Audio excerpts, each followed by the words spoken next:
Money. It affects our everyday life. But how do we make more of it? Manage it. And make sure we make the most of our money.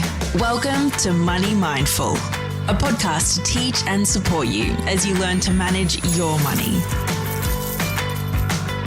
Hello, beautiful people, and welcome to a new year of the Money Mindful podcast. I'm your host, Meaghan, and today we are kicking off 2020 with the first episode of Season 2.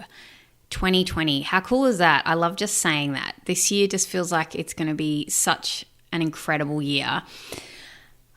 I don't know why exactly, but it just feels like it's in the waters. Today we are talking about how to make money fast. I did a Facebook post on this late last year and it was quite popular. So I thought we could flesh it out in this episode. And let's face it, who doesn't enjoy making extra money? We could all do with more information on this topic. Welcome back for Season 2. If this is your first time listening to the show, a very warm welcome to you. And if you are one of the many new listeners who picked up the show over the Christmas break, welcome to you too. I hope you had a restful holiday period. I can't quite say mine was restful. My holiday break was epic. I spent December packing and selling our stuff, and the start of January was moving from Victoria to New South Wales and unpacking. But after moving 5 times in the last 6 years, I can confidently say I'm getting pretty good at this now. For the move this time, I wanted to do things a little differently and see if we could cover the cost of the move by selling our unwanted items or items that were not practical to move. But before I get into that, I wanted to give a listener shout out to Kath Green, all the way from America, who wrote, "So smart, accessible, and effective. I adore the Money Mindful podcast, and Meaghan is amazing. She makes money conversations accessible and offers practical tips and tools to begin the practice of being mindful with your money." Thanks, Meaghan. And thank you, Kath. Making money conversations accessible and offering tips and tools is what this podcast is all about. So it's great to be of service. All right, let's get into it. As I've mentioned previously, we've moved a lot over the last 6 years for my partner's work, and every time we move, I do a big declutter to reduce how much we have to move, and somehow we always have more stuff to get rid of. It's a human condition. We just seem to accumulate stuff. I really try hard not to accumulate stuff, and yet somehow each time we move, there seems to be the same amount of stuff that we have to get rid of. I usually give most of it away to the op shop and occasionally sell the odd item of value. Late last year, I read Canna Campbell's book, The $1,000 Project, where she outlines a strategy to reach a financial goal by making parcels of $1,000 at a time. I won't go into it now as I did a whole episode on it. If you're interested, you can check out episode 10, The $1,000 Project, if you want to learn more, or go to the resource section on the website, www.moneymindful.com.au/resources, and I've got a link there to her book. After reading the book, I was inspired to see if we could create the money for our move by selling our unwanted items and generating parcels of $1,000 at a time.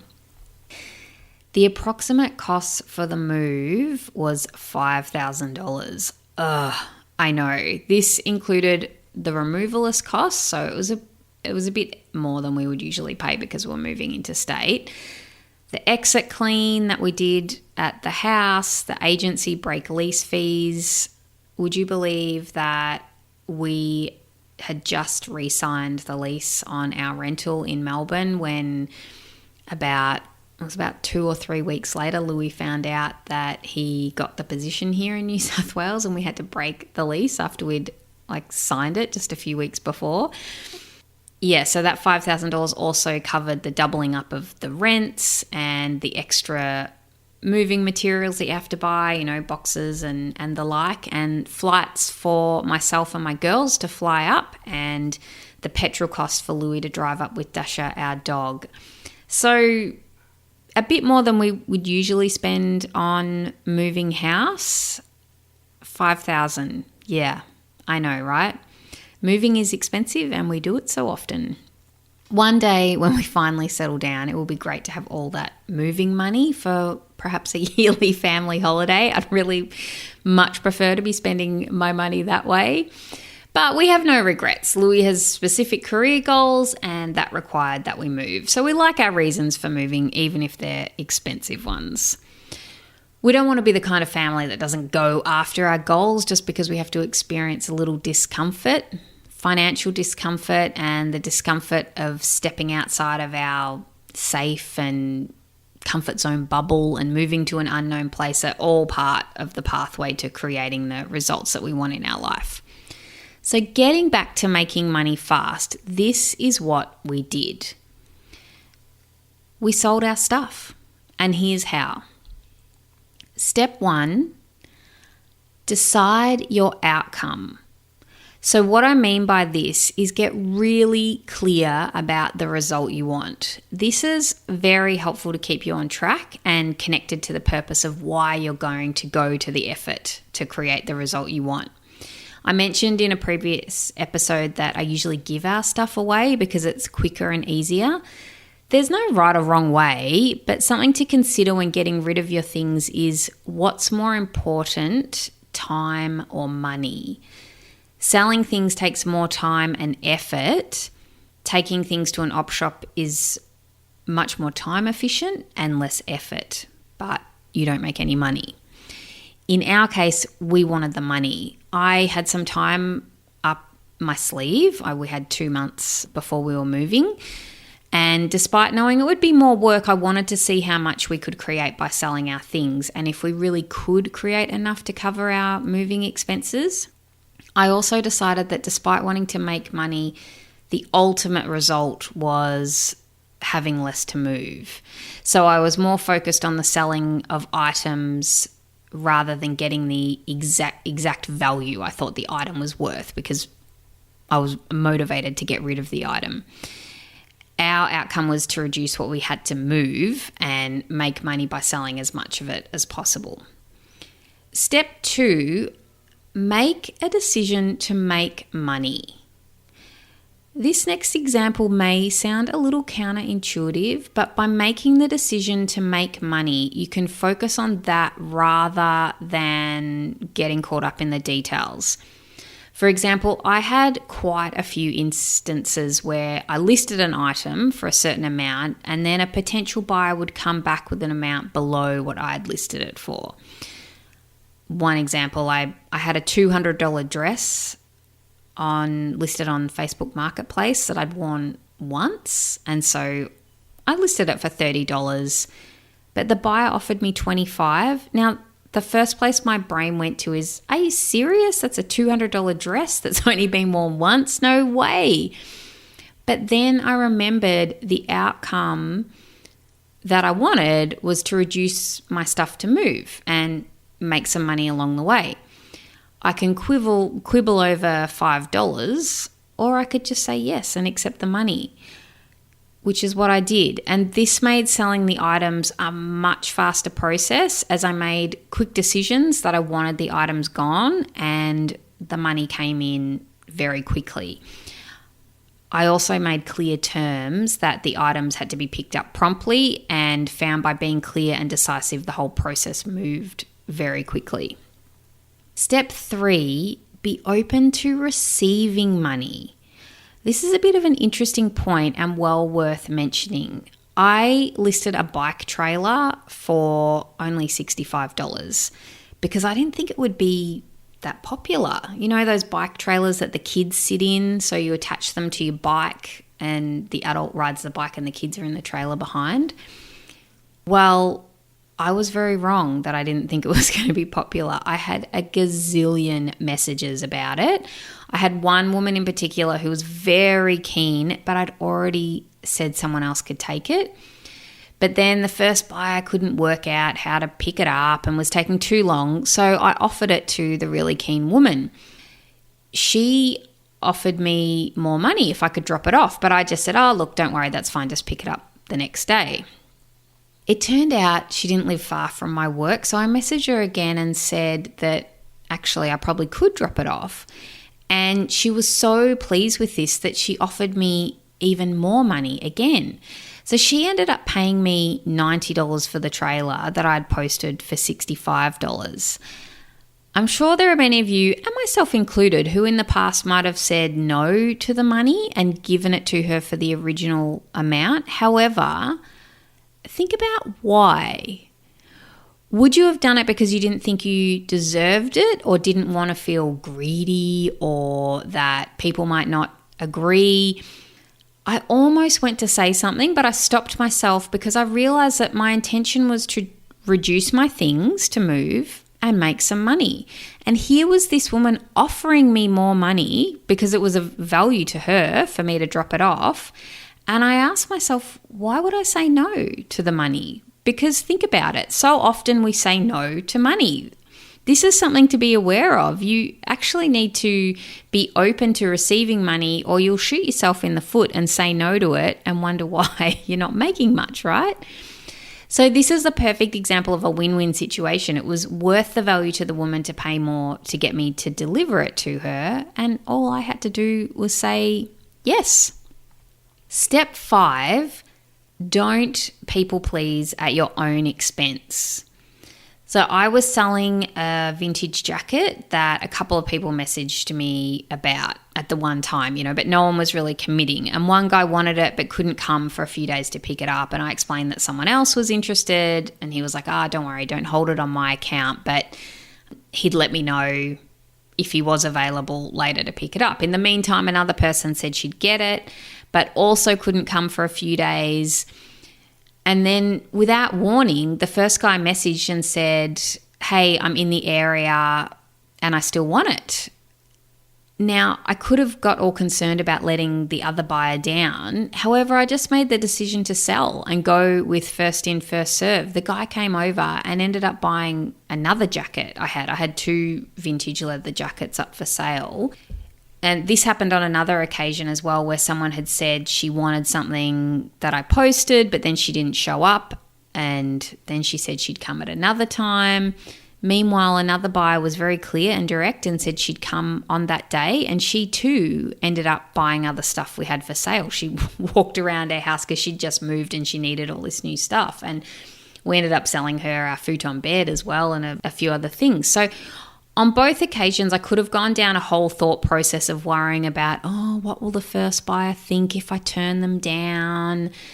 But the reality is I can be concerned with what people might think, or I can sell an item to a buyer who is ready right here, right now, which is what I did. And again, by making quick decisions about selling and not worrying about offending potential buyers that were under no obligation to buy anyway, I was able to move items out quickly and have money come in quickly. So good. Yeah, people pleasing. Oh my goodness, we've got to stop that behavior. Okay, step 6, have an abundant mindset. This is such an important step. We made a lot of money, far more than I thought we would. We made as much as we did because we did it from a place of abundance. We didn't get caught up in needing to hold on to every dollar. When you come from a mindset of abundance, you're coming from a place of having and creating more versus not having, like a scarcity mindset and trying to make more from nothing. We gave so much away and we were very, very generous with the prices we did sell things for. What works about this is when you come from a place of having, you don't need to quibble over $5 because you know that there's more from where that came from.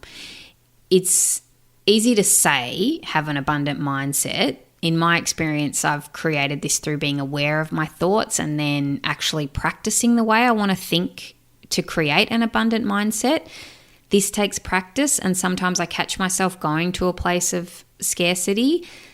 The first step to creating from abundance is to record your thoughts so you can become aware of the way that you think. Often we try to create money, but we can't because we're not even aware of all the negative thoughts we have about money. So this doesn't mean you just give everything away, though, just because of why you're saying no if someone offers a price below what you offered. There was only one time I flat out said no to someone because I thought their offer was too low. But because I was in this space of abundance and just felt like, wow, I'm just selling things really quickly and it's really easy and people are making me offers and I'm just able to say yes and sell the stuff, I feel like we made more money in the end, because I wasn't holding on to that $200 dress because I didn't want to sell it for $25 and miss out on $5 extra. I could have missed out on the whole $25 and not sold it at all if I had been in that mindset.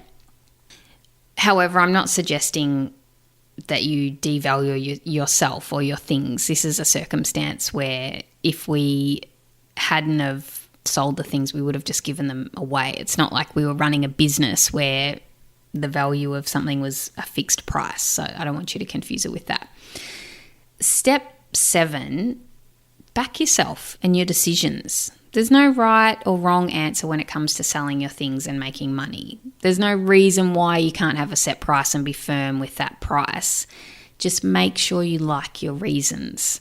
For me, like I just said, I was selling things that I wanted to get rid of. And if we didn't sell them, they would have been given away. So I was willing to take offers that were below what I listed them for because for me, I was ahead of the game just by making money off something I would otherwise be giving away.